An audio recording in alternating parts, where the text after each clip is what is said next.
Hey there, guys. We're going to read another biography together today.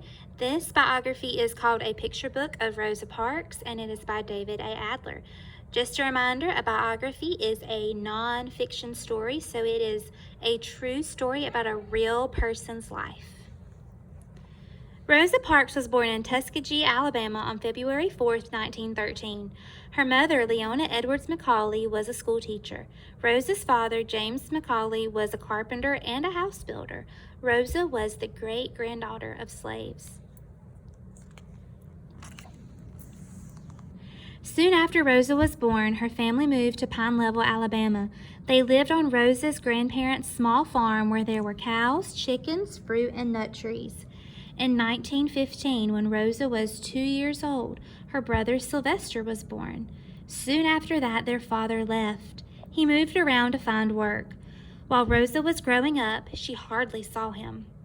As Rosa grew older, she worked on her grandparents' farm and in the nearby cotton fields.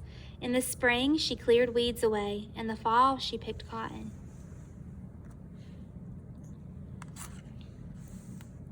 When Rosa was young, discrimination against African Americans was common. There were Jim Crow laws that kept black people and white people segregated. They were kept apart on streetcars and trains, at parks and drinking fountains, in churches, hotels, theaters, and restaurants. Even the United States Army was segregated. Rosa's mother taught Rosa to read. Then, when Rosa was 6 years old, she started first grade in an old one-room school for African American children. The school was open just 5 months a year. The new brick school building for white children was open 9 months a year. School for black children in Pine Level stopped after 6th grade. So in 1924, Rosa continued her studies in Montgomery, Alabama. She had to leave school in 1929 because of family illness. She took care of her sick grandmother, and then she cared for her mother who was sick, too. Rosa finished high school in 1933.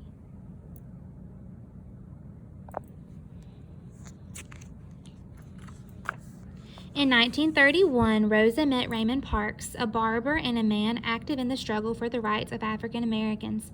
Rosa was proud that he spoke up for what was right. Rosa and Raymond were married in December 1932 in her mother's home in Pine Level. In the early 1940s, Rosa joined the NAACP, the National Association for the Advancement of Colored People, an organization that worked to end the unfair treatment of African Americans and others. Raymond Parks had been a member for many years. Soon after Rosa joined, she was elected secretary of the Montgomery branch of the association. Buses in Montgomery were a daily reminder that the city was segregated. African Americans were allowed only to sit in the back. On some buses, they entered through the front door, paid the fare, and were told to leave the bus and go in again through the back door. Sometimes, before they could get on again, the driver drove away. One day in 1943, Rosa got on the front of a crowded bus and paid the fare. The driver, James Blake, told her to get off and use the back door. Rosa told him she was already on the bus. She didn't see the need to get off, and besides that, she didn't think that she could enter through the back door. It was blocked by the many people standing there, but Rosa got off. She didn't get on again. She waited for the next bus. 12 years later, on December 1st, 1955, Rosa Parks met James Blake again. Rosa was coming home from her work as a tailor's assistant at a Montgomery department store. She got on the Cleveland Avenue bus and took a seat in the middle section.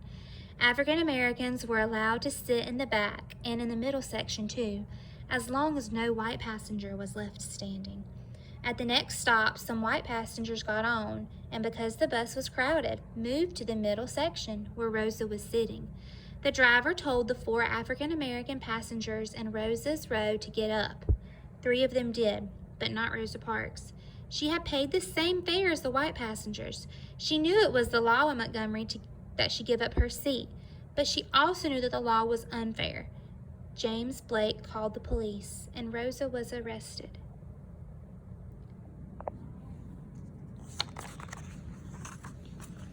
On Monday, December 5th, Rosa went to the local court and was found guilty of breaking the segregation laws. She was fined $10 plus court costs. Rosa and her lawyers appealed to a higher court.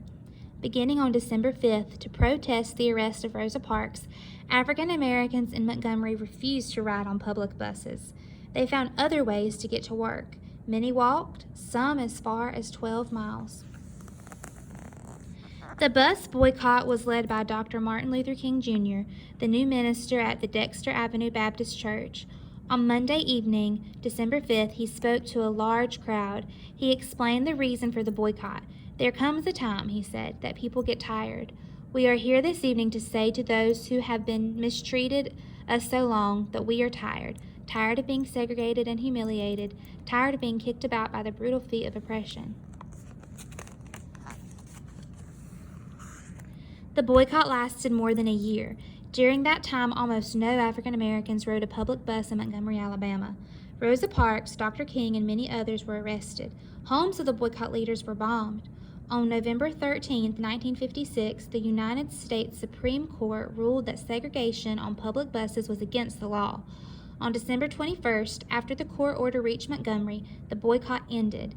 News reporters came to talk to Rosa and to photograph her sitting on a bus again.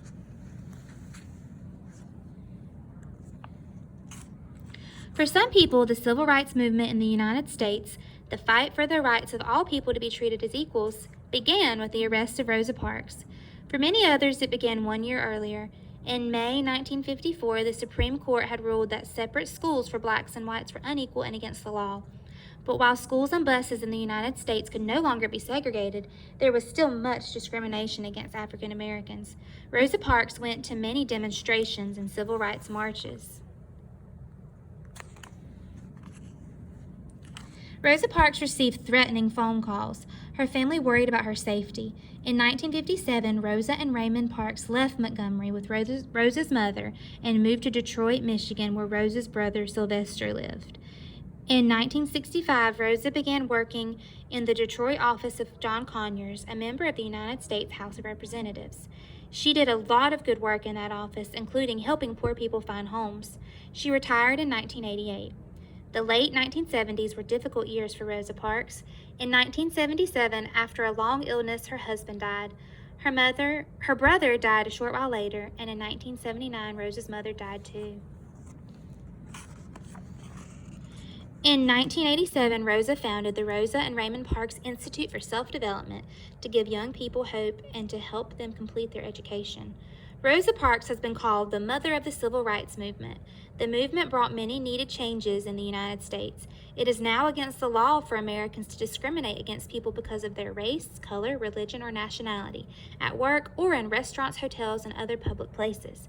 The right of every citizen to vote is protected.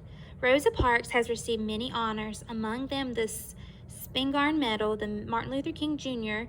Nonviolent Peace Prize, the Eleanor Roosevelt Women of Courage Award, and the Presidential Medal of Freedom. Cleveland Avenue in Montgomery was renamed Rosa Parks Boulevard.